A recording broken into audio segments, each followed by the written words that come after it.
Welcome to Seek Reality with Roberta Grimes. Joyous conversations about what the afterlife evidence and modern science combine to tell us is true about our one reality. You have nothing to fear. You are eternal and you are perfectly loved. Knowing the truth changes everything. Now, here's Roberta. Welcome to Seek Reality. I'm Roberta Grimes, and I'm really happy you're with us today. This is going to be fun. My dear, lovely friends, there are some guests who really tickle our listeners' fancies, and our guest today is someone who did that to such an extent the first time he was here that several people, including our wonderful engineer, Sam, hoped we would have him back, and I wanted to have him back too. So Michael Peter Langevin is someone who took the 60s seriously, and I know that because I was in the 60s too, and I took the 60s somewhat seriously, but let's just say I was the kind of person in the 60s who I did try pot, but I did not inhale. I was that kind of person, and Michael Peter dove right into everything that the 60s had to offer. Plus, he did a whole lot more besides that I never would have dreamed of doing. He's now widely known in the fields of the occult, shamanic transformation, magic, mysticism, and some things that are completely, really undefinable. Michael Peter Langevin had, let's just say, some amazing experiences. He's greatly enhanced the way that many people view physical, mental, emotional, spiritual, and social wellness today. At the core of his teachings lies the transformation of consciousness, a spiritual awakening that he sees as the next step in human evolution. So he works in consciousness, but because of his experiences, he does with it some things I really don't do with it. And an essential aspect of his awakening consists in transcending our ego-based state of consciousness. So you see, he and I are kind of in the same field, but again, he's doing things I would never dream of doing. He considers this to be a prerequisite, not only for personal happiness, but also for an ending of the violent conflict that's endemic now on our planet. Michael Peter is a visionary, an entrepreneur who has studied with shamans, magicians, holy men, psychics, and others that I can't even define, frankly. He has written about many strange experiences as the publisher of what Book of the Month Club called the most open-minded magazine in the world, and I think that's an understatement. He was the host of the Magical Blend TV show, and he's been interviewed on many radio programs, including this one now. His writings have appeared in lots of anthologies and publications, and for all his life, Michael Peter Langevin has been traveling to and studying in many very exotic places. He's been conducting workshops and lecturing worldwide for large groups since 1985. He presently is co-owner and co-director of Langevin Langevin Axelson Marketing and Social Media Productions in New Orleans, Louisiana. His book is called Travel Tales from Unknown Realities. And I love this book. I just have to tell you, I loved it. When he first sent it to me, though, I thought, yeah, right. I wasn't going to buy this for a minute, but I absolutely could not put his book down. I loved it to pieces. I've never known anyone else with the kind of raw courage this man has, because other people may have thought about doing these things and seeking out some of these experiences. And the problem is, I know enough about what we call the supernatural to know that they're actually possible. But I also know enough about these things that never in my wildest imagination would I attempt any of them myself, because I know how dangerous they actually could be. I mean, they couldn't just kill you. Let me put it to you this way. They couldn't only kill you, they could destroy you. But no, our guest today has been an explorer of the supernatural as nobody else I never, ever have heard of has been an explorer of the supernatural, and he has come back to tell the tales. I can recommend his book to you without reservation because, quite frankly, I loved it to pieces. Michael Peter, welcome. It's really great to have you back with us today. Oh, Roberta, thank you so much for having me back. It's such a joy to be interviewed by you. I don't even know where to start. When I had, put everything aside, we have a lot of people who are recommended to us. And so we've had a lot of guests in between. And I sort of thought, I really got to have him back sometime. And then I remembered, oh, yeah, we got to have him back. And that was when I contacted you. And then when I brought out the notes again, I said, oh, my goodness, I really, really wanted to have you back. And Thank you. I looked over the notes and I remembered everything. And I said, oh, I can't wait. When are we going to talk again? So where do you want to start? I don't know. I guess I like to start in saying I've been really blessed and guided all my life by a number of forces, protected by a number of forces. And I wrote Travel Tales from Unknown Realities along with my other books, basically to let people know what is the quote in the Bible: do these things in my name, and you will achieve greatness. That's a total misquote. But I couldn't even, I read the Bible here it is. But what it 30 amounts times. to I is, can't even tell you where that comes from. So that's I okay. know what What, you're what it talking amounts about. to is people are capable of miracles, and I've met so many people, and I've experienced so many miracles that I really want people to know, if they choose to accept what I've written, that they can do and achieve and create whatever they want. Shape-shifting, appearances, disappearances, all kinds of really weird, spooky things. You As I have said in your seen first them, show, I you've really been feel there this. and done that, had your ticket punched. You've done all these Yeah, things. my passport Quite looks pretty good. I'm amazing. glad for a few of them.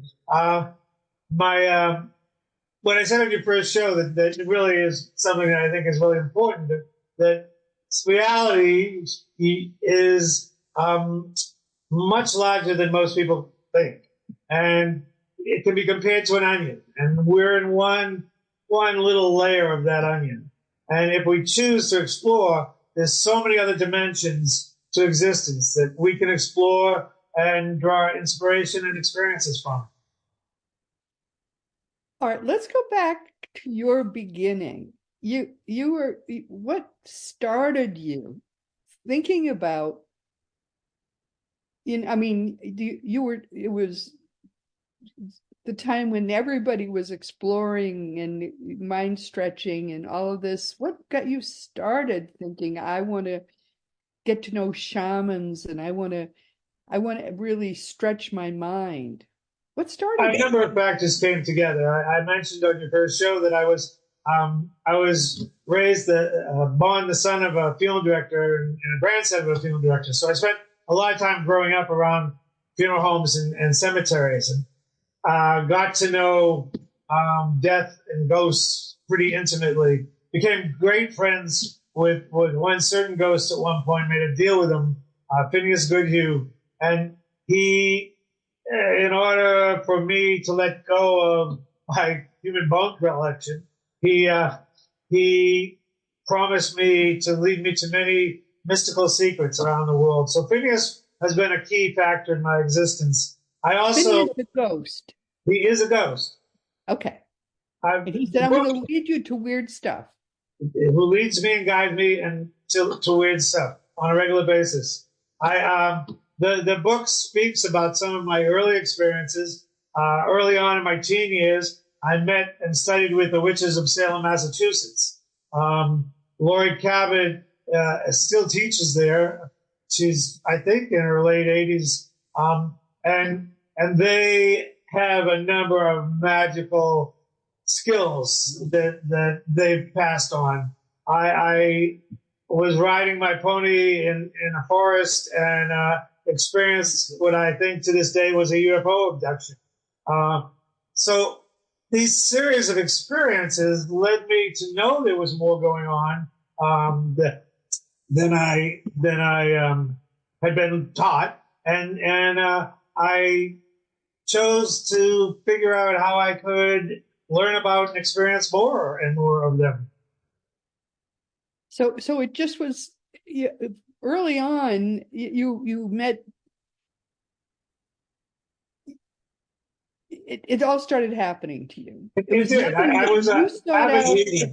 It sought you out, basically. It did. I was an avid reader because I was trying to understand the things I had bumped into, and I came from a family of six, and wanted to understand who I was and what the nature of family and life was, and ran across people like Edgar Casey and Carlos Castaneda, who later became a friend, and uh,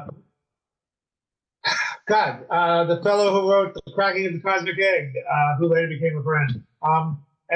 And reading their materials growing up opened up my mind and spirit to lots of possibilities. Right. And so the more you learned, the more you had to learn. And the more I experienced, the more I wanted to experience. Right, right.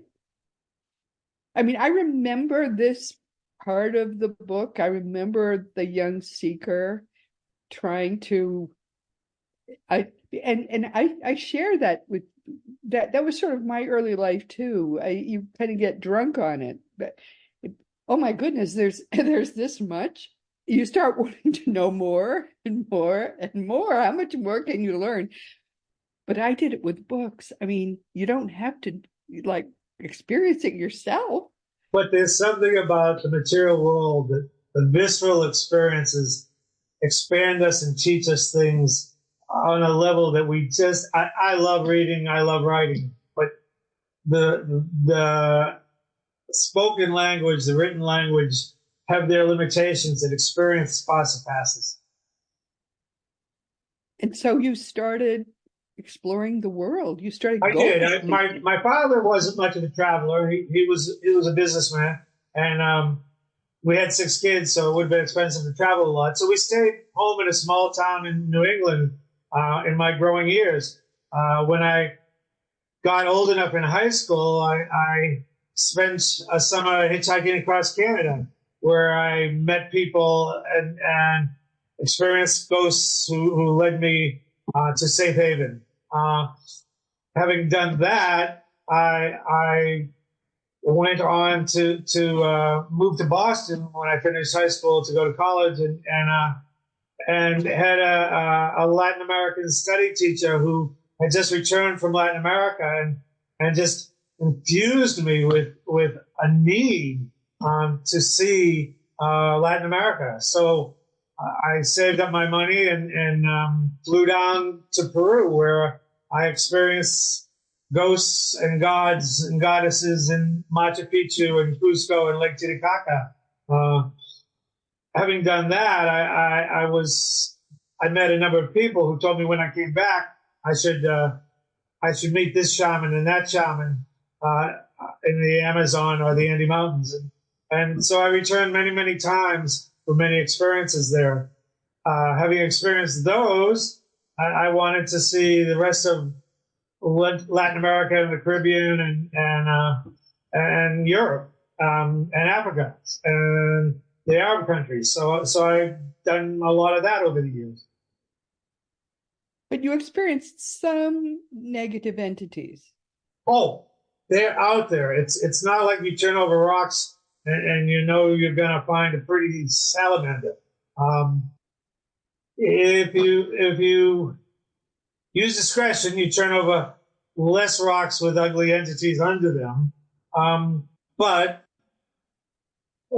being someone who wants to know more and is willing to gamble to get to do that, I've met a number of human and non-human negative entities and had some pretty dark experiences with a number of them.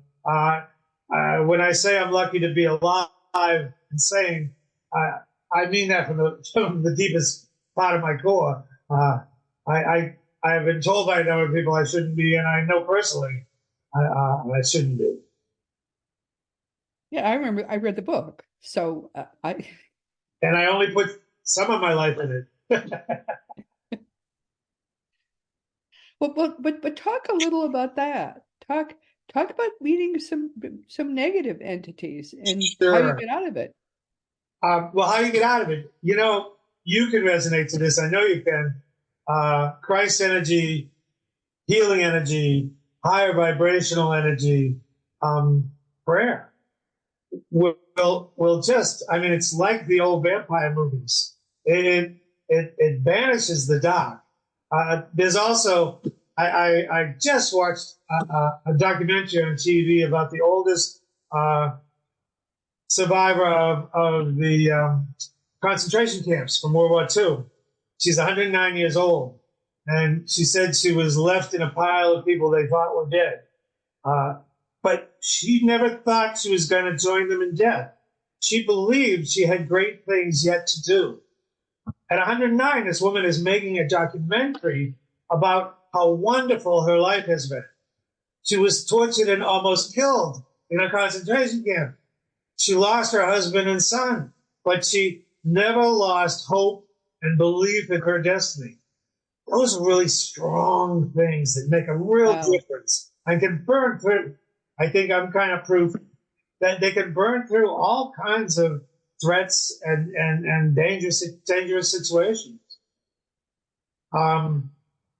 When I was tied to a tree in northern Peru, left naked to die, I just called for help until somebody came. And I believed somebody would come. And his first words, as I said on the other show, were, "God, you're lucky they didn't kill you." and I was. Yes. When I've been attacked, there were a few times that reading that book that I thought this guy is crazier than anybody I have ever known. Thank you. I could have used that by more than one person, and I agree with that. I mean, seriously, you got into so many scrapes that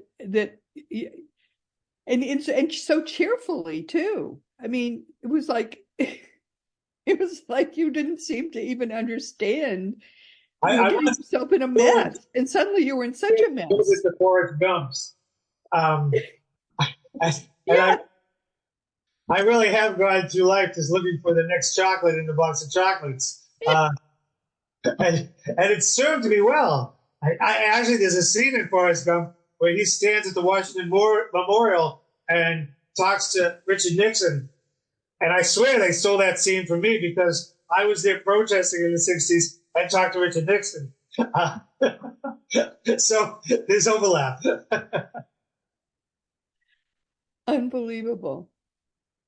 But no, I mean, I remember that scene when they tied you to the tree. I'm thinking, Lord. Yeah. No, it's I think I mentioned on the other show I generally do that. My wife is from Sweden, and she's practiced the old ways of Seda, which is witchcraft of the old Viking nature, and she's taught me skills. It was wonderful meeting and coming together. She had written books on Swedish magic in Sweden, and when we got together and started comparing notes, because I had studied Western occultism and mysticism and shamanism, we came to magic in such different ways, and she taught me many things. And one of them was basically like I experienced in Haiti when I was there, the possession of other entities and how to open yourself up to that. And it's a skill. And I've had some amazing experiences and expanded my views of reality far beyond what I had before that. I write about some of our experiences and travel tales from unknown realities, but sometimes you get out there and you're surrounded by a bunch of dark entities who want to eat your soul. And that's what I mean. That's why there's things worse than death. People need to understand that. Yeah, no, you don't. But if you do understand that fear is our worst enemy in most cases, fear, doubt, insecurity, and that if you stand true in your belief and you shine your inner light, that you can come out of most situations. Not Yes. all. I mean, Yes. I've lost friends along the way, but most situations you can come out of. And not that everybody needs to. Most people don't do things my way or have my experiences, but No. People, don't try this at home, everyone. Don't well, ever I try this. actually had a friend when one of my books came out, "The Secrets of the Ancient Incas." I described a number of my experiences in the Andes Mountains and the Amazon jungle. Um, I was speaking at a speaking event, and this woman came up to me and she said, "I read your book, and I tried to go to all the places you went to. I almost died, and I didn't find all the things you found." and I said, "I never told anyone to do that. I never expected anyone to do that. I'm really glad to meet you.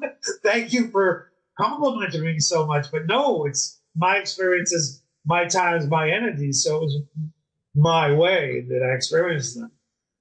I'm recommending that people read your book. I'm recommending that nobody try the things you've tried. Well, I'll go as far as to say some of the things are very harmless and safe, and can expand people's way of living. So those they should, but the extreme ones, nah. No. But I have to say they're fun to read about. But the reason that I'm recommending your book is that you came through everything safely, and nobody, no animals were harmed in making this movie. It's one of those books. Well, I do write a book about Auntie Tete, and I'm living in New Orleans now. Auntie Tete had been a slave here in New Orleans and a voodoo worker after she was freed from being a slave. Auntie Tete was trapped in another dimension, and she came through to me because we had some past comic connection, and she actually made me kill a chicken as a sacrifice to her. So there was one animal killed. Oh dear. Well, most of us have had a chicken salad sandwich, so I don't think that that's anyway. It was just it was not my and I was affected. But Auntie JJ and I work things out. She doesn't make me do that anymore, and she advises me from time to time. Oh my Lord, this is just so amazing, honestly. But talk about one of the things I think people would be curious about is shape shifting. I mean, you've actually seen people change shape before your eyes. Yeah, I've seen probably more than a lot of people have. That you liked the story of being in Sierra Leone, and I met a teacher of the ancient Sierra Leone religion, and he was teaching me and my friend one evening, telling us just tons of truths, more than my mind could hold on to. And then after a period of time, he said, "Okay, now it's time to show you." And he burnt some herbs on the fire, and in front of our eyes, it turned into a large snake and started withering on the ground. Eventually, he turned back and he said, "Okay, that was the grand finale. You can leave now." In the Amazon jungle, I met more than one shaman who could turn into an animal being, and then back. There's Castaneda gave it a term which I never heard anyone else give it, which was connecting points, and apparently where our spirit and bodies connect. If I have not been able to do it, and I've spent time meditating on it, and doing ritual on it, but some things we're supposed to do, some things we're not. And you can connect these points and actually shift your shape into other animals. Okay, so it actually happens. It actually happened. I knew personally a woman who had studied with Castaneda side by side, Marilyn Tanashende. I believe she's passed now. She disappeared, but she was capable of doing this, and I saw it. I saw her do it. And I've seen others. It is doable, and we have more abilities. A lot of them have been lost. A lot of them have been hidden, but they're doable. Things like shape shifting. Along that line, on a very simple level, but personally experienced, I was in the Amazon one time, and the shaman. I was asking the shaman to teach me his secrets. And, he was a little hesitant, and this fisherman farmer walked in very ill, and the shaman said, "Okay, I will teach you something if you will lend your energies to me." And I said, "Okay." So he touched my forehead and the farmer fisherman's forehead, and all of a sudden I was looking out of the farmer fisherman's eyes. I could look at me, and he was looking out of my eyes. And Wow. I was trying to understand his life. I could see he was having a harder time understanding mine. And I got just a sense of how connected to the earth and the river and his family and his acquaintances he was, and how when things went bad, they went so bad, and how ill he was at the time. I got this knowing that I just never had on a personal experience level. And I could see his kind of going like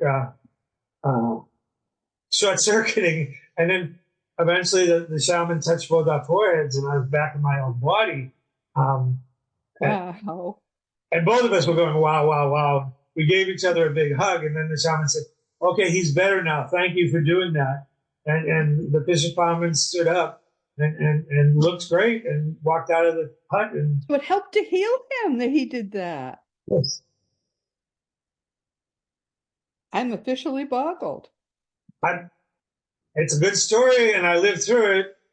Could I repeat it? Do I know how he did it? That is amazing.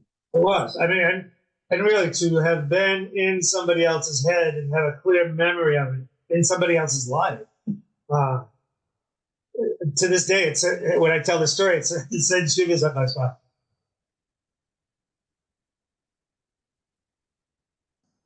Yeah, and our medical community thinks they're so damn smart, don't they?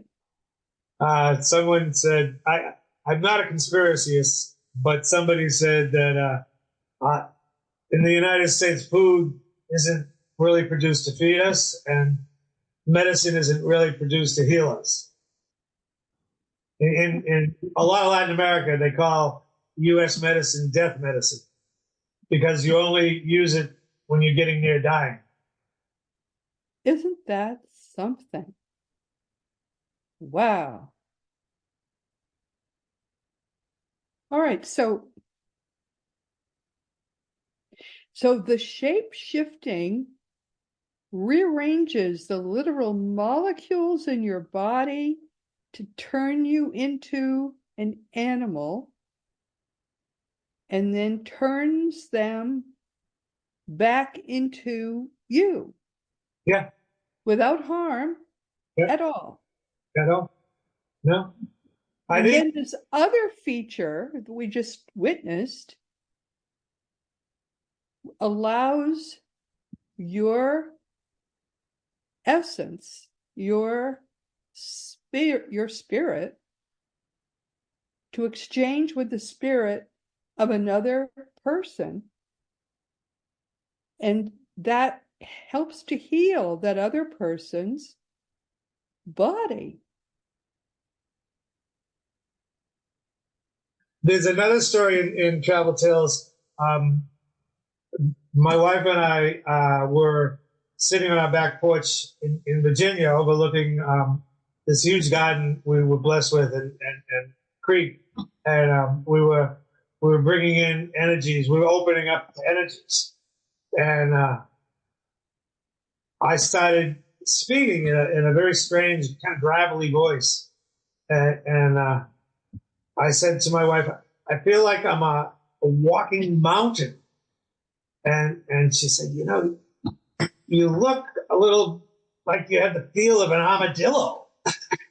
and I kind of went deeper into the trance, and I said, there's an entity in me that's from another dimension, and he lives on what we would call a floating island, floating in the air, but it's connected by rivers that he floats down to go to other islands where he teaches the knowledge he's been exposed to and helps heal their communities. And he doesn't use words or telepathy to communicate. He grows new limbs, which he paints pictures with in the air to communicate. And the pictures only last as long as they're needed to communicate what he wants, and then they vanish, and his limb vanishes. When he's done, he goes back to his island, but it's often been taken over by these bat-like creatures who have pooped all over the island, so he has to clean off his island so he can rest and recoup. And he felt our energies and wanted to come through because he thought we were doing something similar, passing out information and a certain amount of healing. And he's fascinated by how different our realities are. Well, when I was done, my view of how expanded our realities are was quite expanded. I'll say.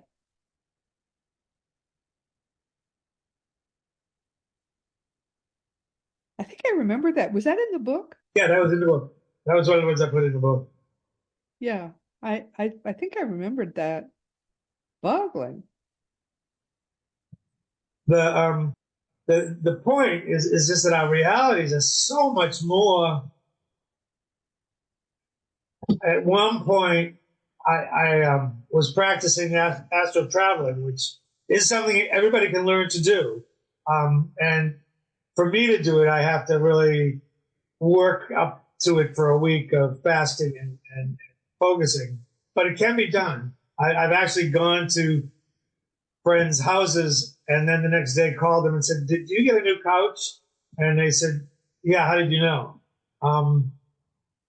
So it can be done, but I was practicing astral traveling and I wanted to go to other dimensions and I wanted to go to far out dimensions. And in different dimensions, different species have evolved, whether they're armadillos who grow new appendages or thinking dolphins or spiders, octopuses that have evolved into sensible beings.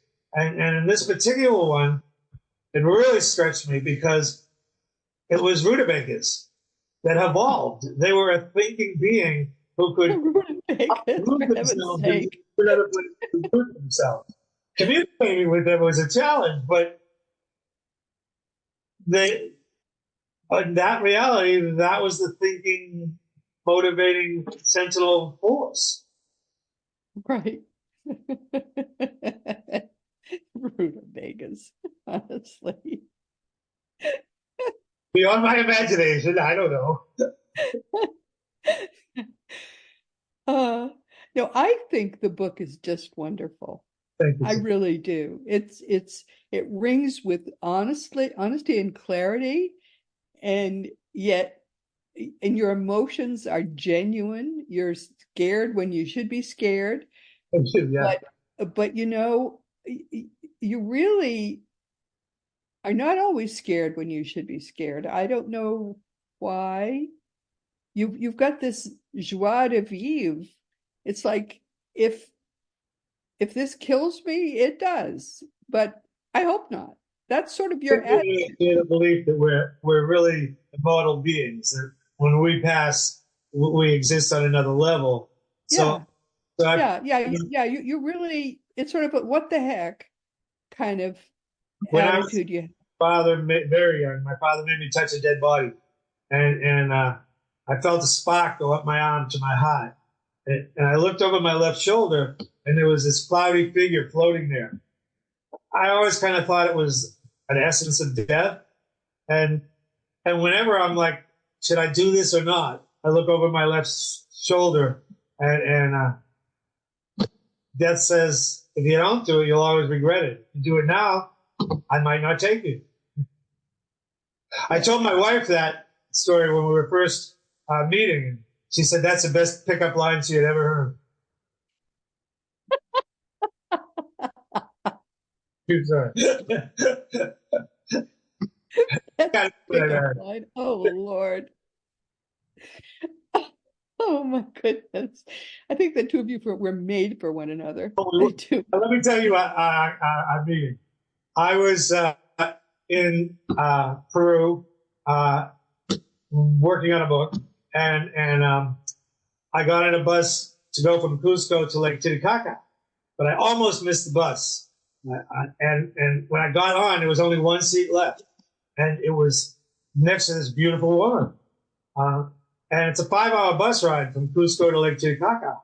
So we talked the whole way because we had so many things not in common and in common. She was there on a vacation from Sweden, where she was in Sweden. She was managing a social service to help people rehab and get back into life agency. And when we got to Puno on the shore of Lake Titicaca, where my son was born, actually, she said, "Well, it's been nice meeting you."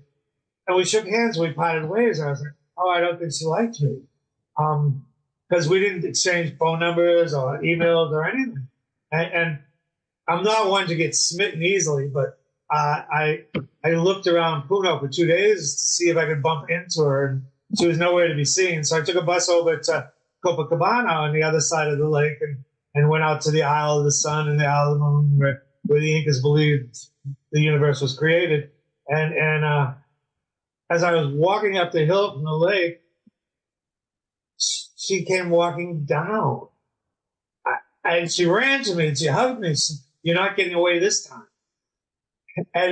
And I remember this. This is in the book. I remember this. Yeah, we did we did something like a 13-month email Zoom courtship until she came over and we traveled to Mexico for 6 months and realized we really are meant for each other.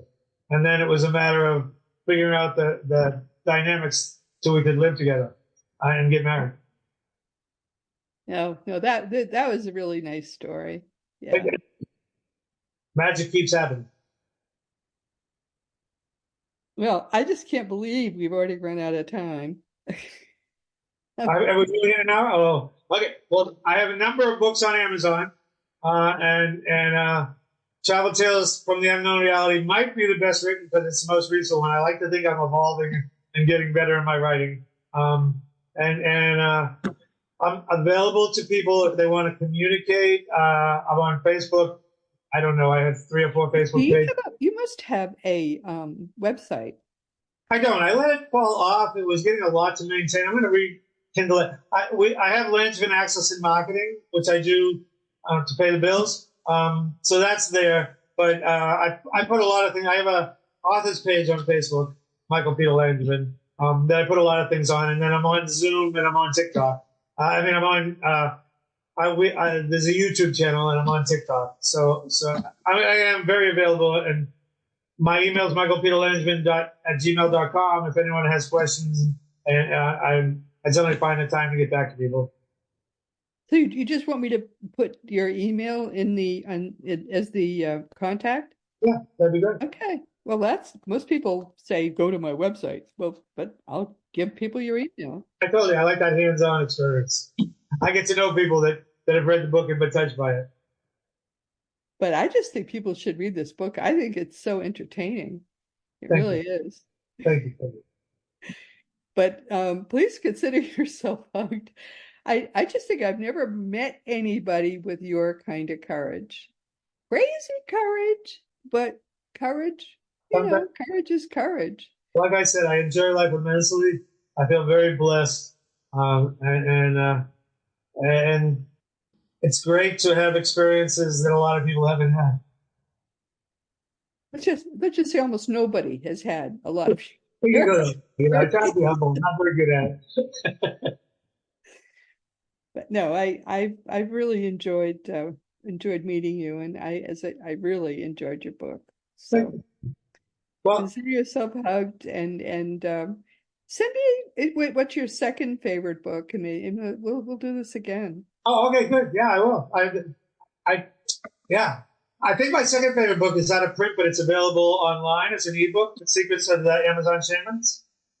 Yeah, whatever it is, but send me a PDF because Cool. I can't do real books anymore. There's no more room literally in my house. My Okay. husband When I says, before I left Northern California, it took up the house. my husband literally says, if I bring one more book into this house, it's him or the books, one or the other. I can choose. No, my house in Northern California was somewhere between a museum and a library. Right. It was time to move on, so I let it all go. Yeah, it really is. I mean, I love my books, but I have to love him more at this point. Have to make choices about Oh, my dear friends, and you're one of my friends, I have to say. I really enjoyed talking with it. Thank you you. so much. It's a joy. Oh, anyway, well, this has been great. I knew this was going to be fun to do this again. But once again, my beloved friends, we've come to the end of our time together. And this has been Seek Reality with Roberta Grimes. I'm very glad you could be with us today. Hasn't this been fun? Please never forget that you are a powerful, eternal being. You never began, you never will end. And when you get that, it changes everything in your life for the better. Next week, our guest will be Brenda Rice. Brenda is rapidly becoming our Seek Reality forgiveness guru, and she's going to be with us for the fourth time to talk about her 5-step forgiveness process. As you know, Jesus taught, and he made a very big thing about our need to always forgive everything and everyone 7 times, 70 times, and especially including forgiving ourselves. Brenda has some lovely and gracious ideas about how best to do that, so please be sure to join us next week. And today we've been talking with Michael Peter Langevin, who's been here for the second time to talk further about his life and his book, Travel Tales from Unknown Realities. And as you can see, Michael Peter is a wonderful guy, and he's the real deal. He doesn't just talk about the amazing things that are theoretically possible, but he's been there, he's done that, and he's had every ticket punched. I really love that about him. These things are all possible. Shape-shifting, disappearing, all the rest, all possible. And because I know they're possible, I've always stayed as far away from them as I possibly can stay. But I think it's wonderful there's someone like Michael Peter who's willing to visit the wilds at the very edges of these consciousness realities for the rest of us and come back and tell us about them. Like shapeshifting, you heard him describe it. It's real. It's just rare. And if you're so inclined, you can find the places where there are people who still do these things. Because he survived and he came back to tell the tales, I recommend his book without reservation. And it's called, again, Travel Tales from Unknown Realities. It's a very exciting book. I couldn't put it down, frankly. And now, of course, it's time once again to mention that Seek Reality Online is your one-stop resource for all things afterlife. Just go to seekreality.com and start to learn for yourself that your own reality is eternal, whether you like it or not. Learn the ultimate truth from our dear friend Craig Hogan, who's the president of Seek Reality Online, and he's your one-stop resource for everything about all things afterlife. And teachingsbyjesus.com is your single resource for all the beautiful divine truths that are brought to us in perfect love by the greatest teacher of them all, Master Jesus. It really is Jesus's turn. As Christianity, the religion that was created by the Roman Emperor Constantine and not by Jesus, finally dies, the genuine teachings of Jesus can at last truly come alive for us all. You know what my books are, because I don't really have time actually at this point to talk even about what my own books are, but you know what they are. They're on Amazon.com or BarnesandNoble.com, and the adult books, except the last, are also available as audiobooks. If you want to talk about anything at all, just go to the green contact block under bertagrimes.com and contact me. I answer every email as long as I have your correct email address. And all of the more than 500 past episodes of Seek Reality are available wherever audio podcasts can be found, or you can listen to the new audio episodes each week with the Seek Reality app you can find wherever free apps are available. You can see the new video episodes each week on Roku or Fire Stick, YouTube, and elsewhere. And meanwhile, this has been Seek Reality with Roberta Grimes. Please enjoy and make the most of this coming week in our one reality, always knowing that you are a powerful, eternal being, and you, most of all, in this entire universe, you are infinitely, eternally, and perfectly and forever loved. You've been listening to Seek Reality with Roberta Grimes. Roberta blogs and answers questions at robertagrimes.com. Join us every week as we explore what the afterlife evidence and modern science combine to tell us is true about the one reality we all share. Knowing the truth changes everything.